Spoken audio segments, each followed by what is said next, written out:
Morning बच्चों। आज इसके पहले हमने एक इंट्रोडक्शन क्लास हुआ था जिसमें हमने बताया था कॉमर्स का क्या महत्व है और साथ ही साथ ये बताए थे कि मनी बैंकिंग क्या होता है। उम्मीद कर रहे हैं कि किताब आप लोगों ने ले लिया होगा। अगर नहीं लिया होगा तो ध्यान आप हम बता दे रहे हैं आज आपको मनी बैंकिंग की एक किताब लेना है एचएम पब्लिकेशन का, यही स्कूल में चलता भी है। इसके अलावा आगे हम जो है आपको रेफरेंस बुक के लिए अदर किताबें भी बताएंगे। फिलहाल के लिए आप इतना तत्काल खरीद लीजिए जा करके दुकान पर कि फर्स्ट ईयर का हमको एचएम का मनी बैंकिंग दे दीजिए, मार्केट में इस समय उपलब्ध है। आज हम लोगों का चैप्टर जो आपने देखा भी होगा, barter and evolution of money. Barter आप लोग पढ़े भी होंगे, लेकिन आज हम अलग रूप में पढ़ेंगे और एक मुद्रा कैसे आई। इस समय जो है आप देख रहे होंगे कि इस समय अगर हम लोगों को देखना हो ट्रांजैक्शन क्या होता है, जो पहला स्टार्ट किया गया, तो आप देखते होंगे कि इस समय कोरोना की वजह से तमाम व्यापार रुका हुआ है। क्यों रुका हुआ है? क्योंकि खरीद बिक्री नहीं हो रहा है। जब खरीद बिक्री होता है तभी तो पैसा एक हाथ से दूसरे हाथ में जाता है। हम सामान लेते हैं, दूसरे को पैसा देते हैं और वो व्यक्ति जो है जिससे सामान लिए वो भी आगे उस पैसे को देता है और इस तरह से पूरी इकॉनमी चलती। क्योंकि उसी में जो है मान लीजिए कि हमने 10 रुपये से किसी को सामान लिया, हमने उसको 10 रुपये दिया, फिर उसने किसी से 10 रुपये का सामान लिया, उसको दिया, फिर उसने किसी लिए 10 रुपये का लिया। इस तरह से इकॉनमी आगे चलने लगती है और इसी को जो हम खरीद फरोख्त करते हैं ट्रांजैक्शन। और ये देखोगे कि नहीं, इस तरह के ट्रांजैक्शन में न सिर्फ एक व्यक्ति को आमदनी होता है, उसका व्यापार बढ़ता है, बल्कि समाज और पूरे राष्ट्र की आर्थिक प्रक्रिया, इकोनॉमिक जो साइकिल है वो चलता है। एट प्रेजेंट टाइम यही हमारा ट्रांजैक्शन बहुत कुछ दिनों तक रुका है और अभी भी शुरू हुआ है, धीरे धीरे शुरू हुआ है, तो इकोनॉमिक ग्रोथ हमारा शुरू हुआ है। तो there is a very effective correlation between the transaction and economic development in the country, in any country. तो first we should think the and discuss what is the transaction. Transaction जब सामान का हमको हमारी जरूरत के हिसाब से हम सामान को खरीदते हैं और उसके बदले में कुछ देते हैं, दैट इज द ट्रांजैक्शन। आप लोगों को यहाँ पर जो ये है और उसी से जो है ये जो ट्रांजैक्शन होता है और ये ट्रांजैक्शन ही हमारी आवश्यकताओं को भी संतुष्ट करता है। सिर्फ आवश्यकताओं को नहीं संतुष्ट करता बल्कि समाज में एक रोजगार भी उत्तर में एम्प्लॉयमेंट जनरेट करता है, लोग उससे बचत करते हैं, आय होता है और इसी से जो है पूरे राष्ट्र का नेशनल इनकम और हमारी जीडीपी भी चलती है और एक बहुत बड़ा आधार बनता है।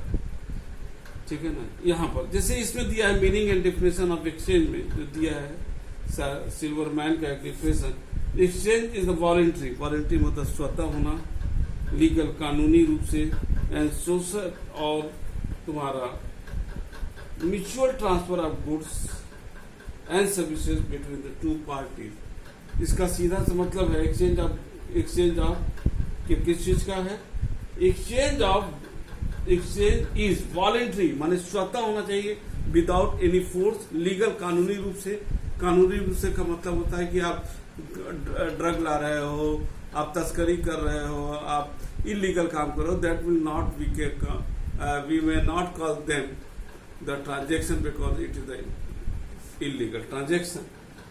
For the exchange in our economics, in our business commerce, only the legal transaction we can consider. And mutual transfer, goods and services. Mutual transfer का मतलब होता है एक दूसरे को, when there are two party, हम एक को सामान देते हैं, उसके बदले में उसे कुछ देते हैं। यहाँ ध्यान दीजिएगा, जब हम गुड्स बोलते हैं तो गुड्स का सीधा मतलब आगे भी ध्यान रखिएगा, गुड्स का सीधा सा मतलब होता है गुड्स एंड सर्विसेज, यानी टेंजिबल गुड्स और इनटेंजिबल। टेंजिबल गुड्स क्या होता है? टेंजिबल जो हमको दिखाई देता है, हम कहीं कपड़ा लिए, कहीं सामान लिए, that is a tangible good. और इनटेंजिबल गुड्स जो सर्विसेज होता है, एक डॉक्टर की सेवा इनटेंजिबल गुड्स, एक टीचर का पढ़ाना, वकील, professor, these are the services rendered by the people against the money या अगेंस्ट द एनी कमोडिटी जो उनको मिलता है, दैट इज द एक्सचेंज। जब हम आगे जब भी बताएंगे गुड्स एंड सर्विसेज तो वहां पर ये आ जाएगा कि goods and services, goods the tangible, services the intangible. लेकिन ट्रांजैक्शन दोनों होता है क्योंकि दोनों में ही हम लोग जो है सामान या सेवा का किसी चीज के बदले में आदान प्रदान करते हैं।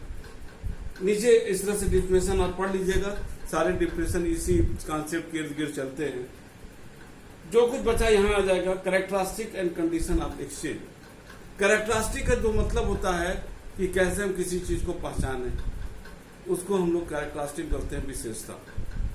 उसमें the first point is of the characteristic, there must be two और more than two party for any transaction. It is the essential condition there must be the minimum 2 person for the transaction. Single person में कोई transaction नहीं होता, जिसे कहते हैं एक हाथ से ताली नहीं बजता, उसी तरह ट्रांजेक्शन एक हाथ से नहीं होता है, कम से कम उसके लिए 2 व्यक्ति चाहिए। दूसरा पॉइंट है ट्रांसफर ऑफ गुड्स और मनी। हम सामान देते हैं, सामान के बदले में सामान भी मिल सकता है, सामान के बदले में पैसा मिल सकता है। That is the transaction of the goods and service. यानी जो भी हम गुड्स एंड सर्विसेज देंगे उसके बदले में हमको कुछ चाहिए, that is the transfer of goods and money. Legal transfer अभी मैंने डिस्कस कर दिया कि in the subject we never consider the illegal transaction, unethical transaction जो समाज और राष्ट्र के लिए ठीक नहीं है, उसको हम लोग कंसीडर नहीं करते हैं। दूसरा है ये जो मैंने बताया था म्यूचुअल वाला, that is beneficial for the both party. अब मान लीजिए कि आप सामान गए कहीं लेने, खुशी खुशी आप वो सामान देता है बिजनेसमैन, आप उसको पैसा देते हो, खुशी खुशी देते हो, दैट इज द बेनिफिट, दोनों को फायदा हो रहा है। लेकिन जब आपसे कोई कट्टा दिखा के, बंदूक दिखा के लेता है, तो अगर मान लीजिए कोई आपके पास आता है और आपका सामान आपको पैसा भी देता है, लेकिन आपको कट्टा दिखा के फोर्सफुली लेता है, तो वहां पर आप पैसा भी दे जरूर रहे हो या आपको पैसा जरूर मिल रहा हो, सामान दे रहे हो उसको, लेकिन वहां पर म्यूचुअल नहीं माना जाएगा, क्योंकि एक व्यक्ति के कॉन्सेंट से, सहमति से वो सामान नहीं लिया जा रहा है। तो इसलिए जब भी कोई ट्रांजेक्शन होता है, उस ट्रांजेक्शन में कम से कम 2 व्यक्ति जो होते हैं, जो भी व्यक्ति ट्रांजेक्शन में इन्वॉल्व हैं, वो स्वतः उनमें दोनों का बेनिफिट होना चाहिए, दोनों का फायदा होना चाहिए। एक को पैसा मिल रहा है तो एक को सामान मिल रहा है, या पैसा अगर एक को सामान मिल रहा है तो दूसरे को भी उसके एवज में कुछ न कुछ जरूर मिल रहा है, चाहे वो पैसा हो चाहे commodity. That is the beneficial for the both party. फिर है आपका 5वां पॉइंट है कि आपका ऑप्शनल और independent transfer. Optional independent that is the voluntary without any force. हम लोग करते हैं कोई चीज को उसमें ट्रांसफर, दैट इज द, हमारे ख्याल से ये 5 पॉइंट समझ में आएगा। इसमें जो कुछ और दिया है 10, the process having all the above 5 characteristic can be called the exchange process. इसको भी अगर कभी क्वेश्चन में दे दे कि डिस्कस द एक्सचेंज प्रोसेस, तो आपको यही 5 प्रोसेस भी आपको डिस्कस करना पड़ेगा, otherwise not. It can be understood by the example. अब जो है उसमें है ये सब एग्जाम्पल जो हमने अभी बोला था वही इसमें आएगा, ठीक है। अब आते हैं फॉर्म ऑफ एक्सचेंज में। फॉर्म ऑफ एक्सचेंज 2 तरीके का होता है, बार्टर सिस्टम जिसको हम लोग डायरेक्ट एक्सचेंज बोलते हैं, और दूसरा होता है money system. Barter system when 2 party, 2 person या 2 पार्टी एक्सचेंज, किससे? गुड्स टू गुड्स, सामान को सामान से आदान प्रदान करते हैं, उसको बार्टर करते हैं। और जब हम सामान, यहां जब हम हमेशा फिर से आई विल रिपीट, सामान जब बोलते हैं तो goods and services both are involve, यहाँ पे ध्यान रखिएगा, हम बार बार इस चीज को रिपीट नहीं करेंगे। तो गुड्स एंड गुड्स जब होता है that is the barter system, और जब गुड्स या सर्विसेज को हम पैसे से करते हैं तो that is the second point, that is the money exchange. Barter system में एक जो है आपका डिफिनेशन दिया है ऐसी ट्रांजेक्शंस का, direct exchange of one commodity for another is the barter. एक कमोडिटी को दूसरे कमोडिटी से एक्सचेंज करते हैं, उसको हम लोग बार्टर करते हैं। Meaning and definition of barter में जैसे थॉमस का दिया भी, एक फिर से बोल दे रहे हैं, direct exchange of one commodity for another is termed as the barter. इसमें आगे भी दिया है चैंडलर का, direct exchange of economic goods. Economic goods का मतलब होता है वो सामान, गुड्स एंड सर्विसेज जो जिसके बदले में हमको पैसा मिलता है, जो मार्केट में एक्सचेंज किया जा सकता है। ठीक है। For another is the barter. Comte का दिया है definition, barter is the direct exchange of goods for goods without the use of the medium of exchange, ठीक है ना। क्या कहते हैं विदाउट, ये है आपका। आर्केडोर का दिया है when the exchange work is done without the intervention of the money, यानी कि जब बिना पैसे का हम सामानों का आदान प्रदान करते हैं उसको हम लोग बार्टर करते हैं। हमारे ख्याल से ये समझ में भी आ गया, पहले ही पढ़ा होगा तो ये कॉन्सेप्ट क्लियर होगा। अब हम आते हैं आपके essential condition of the barter system. Barter system होने के लिए कौन कौन से जरूरी इंग्रेडिएंट है, इनपुट है, जब होने पर तभी बार्टर सिस्टम हो सकता है। उसमें से पहला जो पॉइंट है बार्टर सिस्टम का वो है आपका limited want. Barter system only can be exist and will be applicable when there is a limited want, क्योंकि अनलिमिटेड वांट में सारा दिक्कत होगा। आप ये चीज बहुत ही एक फैक्चुअल रूप में आप समझ लीजिए कि अनलिमिटेड वांट में इट इज जस्ट इम्पॉसिबल। अब जैसे इसको ले लीजिए कि हम अब इसको थोड़ा सा एक एग्जाम्पल से जब सारा बोल लेंगे तो एग्जाम्पल से हम एक आपको ज्यादा क्लियर कर देंगे। That is a limited want. Limited area of exchange, जो ट्रांजेक्शन है वो ज्यादा एरिया, छोटे एरिया में होना चाहिए, बड़े एरिया में नहीं हो सकता है। क्योंकि बड़े एरिया में इसलिए नहीं हो सकता है कि बार्टर सिस्टम वही एग्जिस्ट करता है जो बैकवर्ड हो, और अगर बैकवर्ड है तो एरिया बड़ा नहीं हो सकता, ट्रांसपोर्ट कम्युनिकेशन सिस्टम भी नहीं हो सकता। ऐसे यही कंडीशन में सोसाइटी जो बैकवर्ड होते हैं वहां पर बार्टर सिस्टम आपका एग्जिस्ट करता है। तो नेक्स्ट पॉइंट हो गया दूसरा, लिमिटेड एरिया ऑफ एक्सचेंज। तीसरा हो गया इकोनॉमिकल बैकवर्ड सोसाइटी, जो अभी हमने बोला कि जो है जहां पर लोगों को when people are working on the basis of the action is equal to need, action मतलब हम उतना ही काम करेंगे जितना जरूरत है, तो लोग कम से कम सामान बनाएंगे और उतना ही बनाएंगे जितना सामान उनको जरूरत है।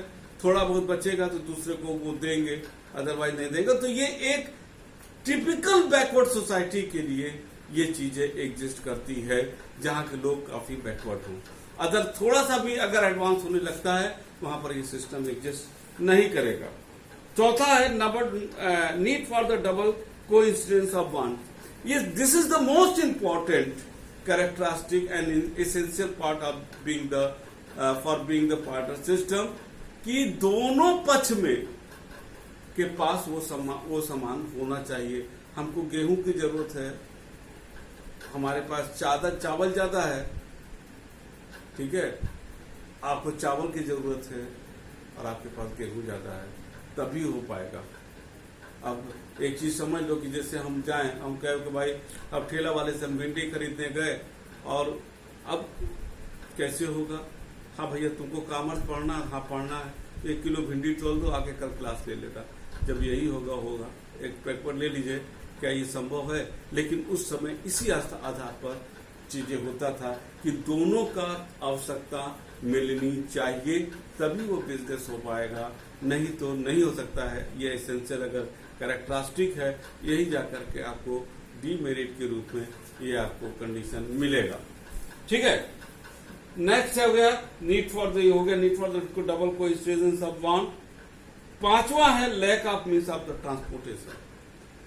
Lack of transportation and communication facility is the most important factor. When there is a transportation, a person who is in need can go far away to make the exchange available. But when there is no transportation, it means there is a backward area. Backward area, limited is the one, limited हो जाएगा। नहीं तो अगर large scale पर transport हो जाएगा तो हम अपना सामान कहीं ले जाकर बेच देंगे, तो वहां बार्टर सिस्टम चलेगा ही नहीं। लेकिन जब लिमिटेड एरिया रहेगा तभी रहेगा जब ट्रांसपोर्टेशन सिस्टम डेवलप नहीं है, हम ज्यादा दूर नहीं जा सकते। तब मजबूरी है हमको वही अपनी आवश्यकताओं को ढूंढना, और तभी होगा जब दूसरे की आवश्यकता हमसे हमारी आवश्यकता से मिल जाए, तभी हो जाएगा, तभी हो सकता है। That is limited. और लास्ट है लैक ऑफ मनी। अगर मुद्रा है तो हम बार्टर सिस्टम नहीं कर सकते हैं विदाउट हैविंग द मनी, माने मुद्रा को अदा हुआ हो तो ही आपका बार्टर सिस्टम ये हो सकता है, ठीक है ना। ये आपका हो गया एसेंशियल कंडीशन। अब आ जाते हैं हम थोड़ा से पॉइंट पर एक हमारे ख्याल से आपको ये सब चीजें आगे जो है इसको पढ़ लीजिएगा। आगे के क्लास में हम जो है एडवांटेज और डिसएडवांटेज के साथ साथ जो है मेरिट और डीमेरिट को जो है हम लोग पढ़ेंगे और तब जाकर के थोड़ा सा चीजें और क्लियर हो गया। हमारे ख्याल से इसमें समझ में आ गया होगा। बाकी के लिए अगले क्लास के लिए थैंक यू।